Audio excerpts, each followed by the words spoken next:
Y encontramos en la palabra del Señor en el libro de Jeremías 29:7, donde dice la palabra del Señor: y procurad, dice, la paz de la ciudad a la cual os hice transportar, dice, y rogad por ella a Jehová, porque en su paz tendréis, dice, paz vosotros.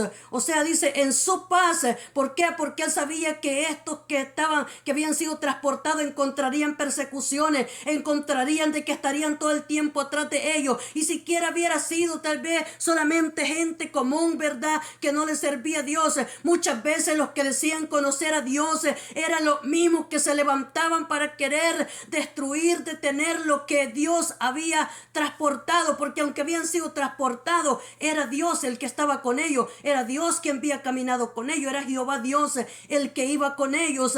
Pero Dios le da un consejo a ellos y él le dice: mira, es verdad que son transportados, es cierto de que han sido llevados para otro país, para otra tierra extraña, a donde tal vez los extranjeros para el otro, ¿verdad?, no van a valer casi nada, y quizás si Dios lo protege y encuentra favor de Dios, lo tendrán tal vez beneficio, tendrán favor de Dios donde vayan. Pero lo que yo le voy a decir, dice Dios, que mire, siendo pueblo de Dios, Dios no siempre fueron transportados, no evitó que no fueran transportados, siempre fueron transportados, pero Dios le da el consejo para que ellos sobrevivan en la tierra, y le dice: procuren la paz en ese lugar, orando por quienes, por los gobernantes, dice, verdad, por los reyes, por los príncipes, por los que estaban en eminencia en ese lugar, por los que vivían en esa tierra, en ese lugar, porque dice: procurad la paz de la ciudad. Pero ahora te dicen: procurar la paz, y es cuando más persecución levanta. Procurar la paz, y es cuando más el enemigo se propone para querer detenerlo, porque dice: a él hay que detenerlo, a ella hay que detenerla, a esa mujer no le conviene que predique, porque ella no tiene lo que tiene que tener, como si ellos fuera cierto que cumplieran como deben de cumplir. Entonces, porque cuando vienes a ver, realmente dan lástima también. Entonces, pero no quieren de que surja, ¿verdad?, el lado femenino, sino que ese se quede estancado, obstaculizado. ¿Quién crees que se ha levantado desde siempre para querer detenerla? Dios no es.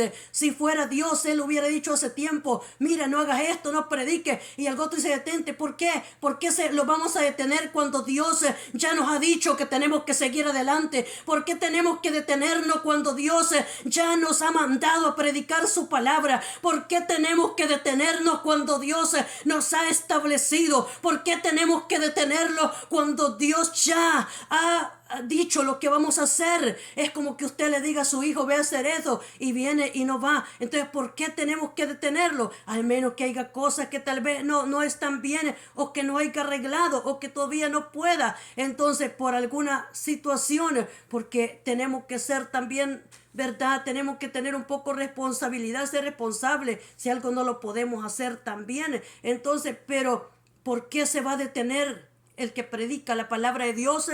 ¿Por qué se va a detener por aquellos que están vigilando continuamente? Por esa guardia de parte del enemigo, de parte del diablo, que se levanta para detener las predicaciones. ¿Por qué nos vamos a detener solamente por un montón de, ¿cómo le puedo decir? Quizás no encuentre la palabra exacta, correcta para decirle, pero por un montón de mundanos impíos, quizás hijos del diablo, servidores de Satanás, que se levantan para detener lo que nosotros hacemos, porque como no le damos, ¿verdad?, dinero, porque no le producimos dinero a ellos. Pero si le produciéramos dinero, seríamos los primeros que estuviéramos. Pero sí produce dinero, ¿verdad?, porque lo usan para hacer su negocio, porque el evangelio que ahora se predica, en una parte lo usan para negociar también, y para resolver ciertas cosas, ciertos problemas. Pero sabe que también en eso se da cuenta que el Hijo de Dios es porque tiene también bendiciones, es porque lo toca también, lo que él toca es bendecido. Lo que toca el pueblo de Dios, la Biblia dice que lo que José tocaba, dice que era bendecido, era prosperado por Jehová. Entonces lo que toca también el que le sirve a Dios